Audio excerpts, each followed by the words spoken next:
Jumpa lagi di Ribut TV. Ini adalah laptop HP 14. Dari namanya HP 14, cuma pakai angka. Ini adalah laptop kelas entry level terbaru dari HP. Tapi penampilannya ternyata mirip dengan seri Pavilion, yang artinya mirip dengan atasnya. Terasa lebih premium dari yang biasanya. Menariknya, harganya tetap khas HP 14 di 6 jutaan. Prosesornya pakai AMD Ryzen 7020 series. Integrated graphics-nya sudah langsung RDNA 2 di sini. RAM-nya langsung DDR5, SSD-nya langsung setengah terabyte, layarnya Full HD, bukan HD, dan sudah support FreeSync. Keyboardnya ada backlit-nya di sini, kameranya 1080p. Nah, laptop ini adalah HP 14 EM0014AU.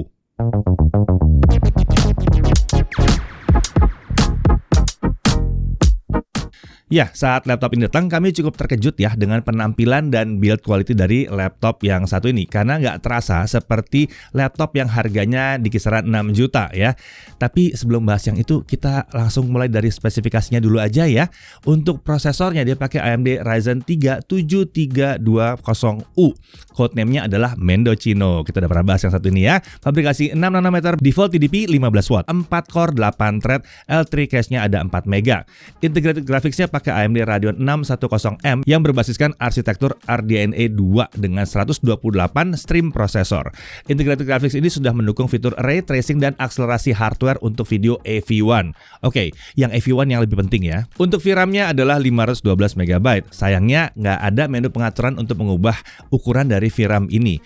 Untuk RAM-nya sendiri 8 GB LPDDR5 5500 MHz langsung dual channel 64 bit tapi ya. Nah, ini onboard tidak bisa di-upgrade. Untuk kapasitas RAM yang bisa digunakan setelah dipotong alokasi untuk integrated graphics tadi adalah 7,2 GB. Nah, untuk storage dia menggunakan 512 GB SSD M.2 PCIe Gen 4x4 yang dipasang ke slot M.2 PCIe Gen 3x2. Untuk wireless connectivity-nya dia menggunakan modul Realtek yang udah support Wi-Fi 6 dan Bluetooth versi 5.3. Kapasitas baterainya 41 Wh dan OS-nya adalah Windows 11. Form factor laptop ini tentunya clamshell, materialnya polikarbonat, untuk warna natural silver. Untuk desainnya ini memang penampilannya fresh ya, agak beda dibandingkan HP 14S yang kita kenal selama ini. Jika dilihat sekilas, bodi si HP 14 ini memang mirip seperti HP 14S, tetapi bentuk dan lekukan bagian bodi keyboard itu tampak sudah berbeda, yang membuat laptop ini terasa lebih tipis dibandingkan HP 14S. Lalu warna silver khas dari HP 14S itu tetap dipertahankan di HP 14 ini. Hanya saja untuk penutup bawahnya sekarang sudah menggunakan warna abu-abu dengan finishing yang agak beda dibandingkan bagian bodi yang lain.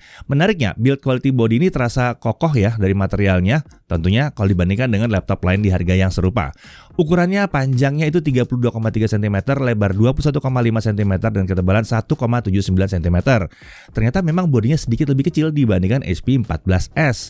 Nah, untuk bobotnya ini 1,36 kg dan untuk chargernya 170 gram. Ini adalah charger 45 watt. Jadi total bobotnya kalau dibawa bersamaan adalah 1,53 kg. Untuk display ini ukurannya 14 inci sesuai dengan namanya. Resolusinya Full HD 1920x1080 pixel. Bukan HD ya, bukan 720p, bukan. Refresh rate-nya 60 Hz dan mendukung teknologi variable refresh rate AMD FreeSync. Nah, menurut HP, layar ini punya tingkat kecerahan di 250 nits dengan color gamut 45% NTSC. Sementara hasil pengukuran kami, tingkat kecerahannya itu maksimal di 268 nits saat berada dalam ruangan. Sedikit lebih tinggi dari klaimnya. Lalu untuk gamut coverage dan volumenya itu sama di 55,9% sRGB. Ini cukup wajar lah untuk laptop kelas 6 jutaan ya. Terlihat di sini kalau layarnya memang kurang cocok untuk editing yang membutuhkan akurasi warna tinggi. Karena kalau sudut pandangnya berubah, tampilannya cenderung akan berubah juga ya. Nah, walau demikian, layar ini jadi cocok kalau kalian butuh privasi karena isi tampilan layar ini akan susah dilihat kalau ada yang ngintip dari sisi yang miring gitu ya, agak susah ngelihatnya. Untuk permukaan layarnya ini bebas pantulan karena punya lapisan anti glare sehingga lebih nyaman ya pada saat digunakan. Kalau misalnya ada lampu-lampu gitu nggak banyak mantul-mantul di sini.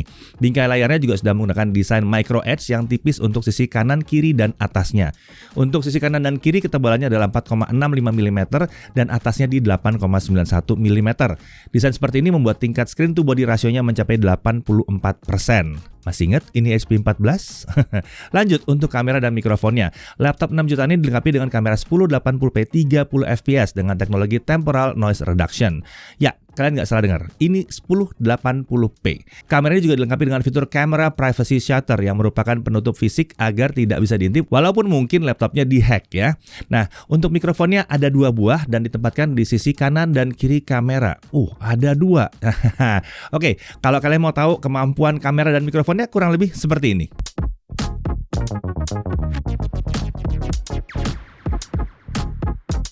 Ya, bisa dilihat di belakang saya, jalanan lagi ramai sekali oleh kendaraan. Jadi suasananya bising sekali. Jadi gimana kualitas rekamannya?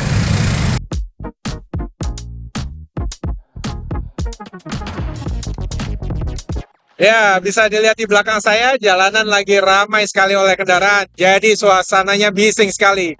Jadi gimana kualitas rekamannya? Ya, rekaman ini dibuat dengan menggunakan kamera dan mikrofon yang ada di laptop HP 14. Jadi gimana kualitas rekamannya? Gimana? Mantep kan? Apalagi yang audionya. Perekamannya keren di sini ya. Masih ingat harganya? Oke, kita lanjut. Untuk audio, laptop ini dilengkapi dengan 2 buah speaker dengan arah keluaran suara ke alas laptop. Untuk kelas harganya, suara yang dihasilkan ternyata oke juga. Bukan yang sekedar asal bunyi doang. Bukan ya. Suara terdengar lumayan rapih di sini dan jelas dan cukup lantang sebenarnya, walaupun memang nggak bisa ngelawan sama yang kelas-kelas 10 juta ke atas. Oke, untuk konektornya di sisi kiri ada satu USB 3.2 Gen 1 5Gbps, satu HDMI, satu USB-C 3.2 Gen 1 5Gbps, dan ada satu 3,5 mm audio combo jack. Di sisi kanan ada satu USB 3.2 Gen 1 5Gbps dan ada satu DC in, tentunya yang ini untuk ngecharge ya. Nah, untuk keyboard, desain tata letak dan jenis tombol di laptop ini mirip banget dengan HP 14s. Akan tapi beda dengan HP 14s, tombol keyboard di laptop ini menggunakan warna abu-abu, bukan silver. Tidak hanya itu, tulisan pada tombol ini seluruhnya sekarang menggunakan huruf kapital atau huruf besar. Seperti di Pavilion Plus yang kami review sebelumnya, terdapat tombol khusus untuk memunculkan menu emoji saat chatting. Tombolnya ada di F1. Tidak hanya itu, tombol shortcut untuk mematikan mikrofon seperti di seri Envy dan Spectre juga bisa ditemukan di laptop ini. Itu ada di F8. Menariknya, keyboard di laptop 6 jutaan ini sudah dilengkapi dengan lampu backlit warna putih dengan 2 tingkat kecerahan. Pengaturannya itu pakai tombol F4. Nah, untuk touchpad ini posisinya cenderung center to body yang sejajar dengan tombol spacebar hingga alt kanan. Touchpad ini dimensinya adalah 11,5 x 7,3 cm dan ini diklaim 39% lebih besar dibandingkan HP 14s. Beralih ke cooling system, sistem pendingin di laptop ini dilengkapi dengan 1 buah heat pipe dan 1 buah kipas berukuran besar. Arah pembuangan udara panasnya itu ke belakang menuju engsel layar. Oke, sekarang kita masuk ke aspek performa. Kita langsung saja pakai Cinebench R15, kita looping 20 kali untuk lihat konsistensinya seperti apa. Nah, prosesor laptop ini mampu mencapai skor tertinggi di 811 poin. Sementara itu skor yang bisa dipertahankan ada di kisaran 790 sampai 800 poin, sebelum akhirnya dia stabil di 740 sampai 770 poin. Nah, kalau kita pakai baterai saja nggak nyolok ke listrik, kalau tadi kan nyolok ke listrik ya. Di sini skor yang bisa dipertahankan ada di kisaran 750 sampai 760 poin. Ternyata performa pakai baterai saja itu mirip saat dengan di charge. Nah, untuk suhu kerjanya saat menjalankan Cinebench ini, di awal pengujian suhu sempat mencapai 77 derajat Celcius sebelum akhirnya bergerak di kisaran 71 sampai 74 derajat Celcius. Oke, sekarang mari kita lihat kalau kita mau coba ngedit video pakai ini. Kita pakai Adobe Premiere Pro 2023. Nah, karena dia pakai RAM 8GB, kita pakai video yang Full HD atau 1080p 60 fps yang panjangnya adalah 2 menit 7 detik. Dengan software only, ini semua selesai dirender dalam waktu 4 menit 47 detik. Kalau kita pakai GPU acceleration dengan OpenCL itu adalah 4 menit 45 detik. Nah, untuk suhu kerjanya saat mengerjakan yang tadi itu, suhu prosesor ada di kisaran 57 sampai 59 derajat Celcius dengan spike itu hanya mencapai 63 derajat Celcius saja.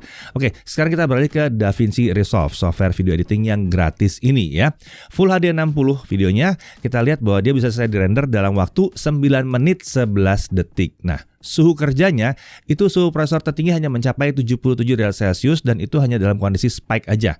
Untuk suhu rata-ratanya ada di bawah 77 derajat Celcius. Oke, tentunya kita mau coba gaming juga ya. Nah, kita coba dulu dari Dota 2. Ya, resolusinya nggak mungkin 1080p ya.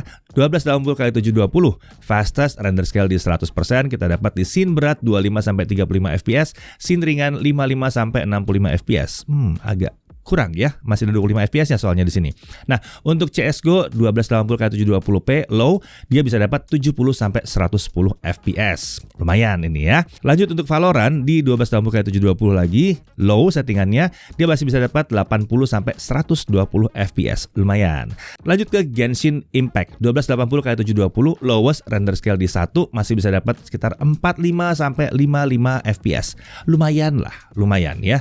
Lalu untuk GTA 5 1280x720 normal tessellationnya di off, rata-rata di sekitar 50 sampai 70 fps walaupun terkadang bisa turun sedikit di bawah 50 frame per second. Nah, saat main game ini selama 30 menit, suhu prosesor sempat menyentuh 77 derajat Celcius saat game baru dimulai, kemudian mengalami penurunan dan stabil di kisaran 67 sampai 69 derajat Celcius. Untuk bodinya, kita bisa lihat selama setengah jam dimainkan, area keyboard paling panas kami temukan di sekitar tombol T dengan suhu berkisar 40 sampai 41 derajat Celcius. Untungnya area keyboard lainnya suhunya terjaga di bawah 40 derajat Celcius. Nah, untuk area bodi paling panas ada di dekat ventilasi pembuangan panas dengan suhu berkisar 43 sampai 44 derajat Celcius. Tentunya area palm rest dan touchpad suhunya aman ya, di bawah 35 derajat Celcius. Nah, sekarang kita lanjut ke pengujian SSD-nya. Dengan Crystal Disk Mark kita dapatkan bahwa kecepatan bacanya di 1780 Mbps dan tulisnya di 1755 MB per second. Ini cukup wajar performanya karena SSD dipasang di slot M.2 PCIe Gen 3 by 2 ya. Jadi connectivity-nya ini yang menghambat si SSD. Tapi secara keseluruhan rasanya sih nggak ada masalah ya dengan kecepatan seperti itu. Sudah cukup kencang. Jauh banget lah kalau dari hard disk. Nah, kita masuk ke pengujian baterainya. Kita mengatur tingkat brightness sedekat mungkin dengan nilai 150 nits dengan volume di 25%. Untuk 1080p lokal video playback kita masih bisa dapat 7 jam 5 menit. Cukup oke lah untuk laptop yang harganya 6 jutaan. Oke, lanjut untuk pengujian chargingnya. 30 menit pertama baterai terisi di 31%. Kemudian dari kosong sampai penuh dia butuh waktu 2 jam 18 menit. Ini tergolong normal karena sekitar 2 jam lah. Nah, untuk harganya, harga resmi dari HP Indonesia adalah 6.999.000 dengan masa garansi selama 2 tahun. Menariknya, kalau kita lihat-lihat di online marketplace, sejumlah toko online itu bisa menjual dia dengan harga lebih murah dibandingkan harga resminya. Nah, kalau kalian sendiri bisa ketemu ini di harga berapa nih? Tulis di kolom komentar ya. Tulis di situ ya. Oke, untuk pembelian tentunya sudah termasuk Microsoft Office Home and Student 2021 dan Windows 11. Oke, sekarang kita masuk ke hal yang perlu diperhatikan. Pertama, RAM-nya nggak bisa di-upgrade. Jadi pastikan aktivitas kalian memang cukup dengan kapasitas RAM 8GB jika kalian memang tertarik dengan laptop ini. Lalu layarnya ini kurang cocok lah untuk content creation ya, atau bahkan untuk menikmati konten yang membutuhkan akurasi warna yang tinggi. Karena memang kalau layarnya digeser-geser sedikit aja itu agak berubah-berubah di situ ya. Nah, untuk poin menariknya penampilannya terasa premium untuk kelas harganya ya, seperti seri Pavilion lah rasanya. Bodinya terasa ramping, lalu performa prosesornya cukup kencang dan stabil untuk tipe prosesornya ya. Integrated graphicsnya langsung RDNA 2, berarti AV1 udah ada di situ, dan dia kuat untuk gaming tipis-tipis lah ya, di 720p tapi. Lalu untuk suhu kerja itu selalu dalam batas aman, mau pekerjaan apapun yang dilakukan. Lalu RAM itu langsung DDR5, layar Full HD, udah support AMD FreeSync, kamera 1080p dengan fitur anti diintip ya. Kemampuan noise reduction-nya ini mengejutkan sih di kelas harganya. Jadi kayaknya mantap banget ini mikrofonnya ya. Lalu backlit keyboard sudah tersedia di sini, konektornya juga lengkap dan ada bonus Microsoft Office. Ya, jadi nggak disangka-sangka ya, laptop kelas entry level dari HP yang harganya 6 jutaan itu penampilannya udah seperti Pavilion yang harganya lebih tinggi. Fiturnya pun super lengkap untuk sebuah laptop 6 jutaan dengan performa keseluruhan yang cukup oke lah untuk spesifikasi yang digunakan. Kemampuan kamera dan noise reduction-nya juga udah mantap bener. Membuat kami bertanya-tanya, ini laptop 6 jutaan apa bukan sih sebenarnya? Nah, jadi jika kemampuan laptop ini ya memang sesuai dengan yang kalian butuhkan, rasanya HP 14 dengan AMD Ryzen 3 7320U ini dapat menjadi salah satu pertimbangan untuk pilihan laptop di kelas harga 6 jutaan. Saya Didi Irfan, Jagat TV TV.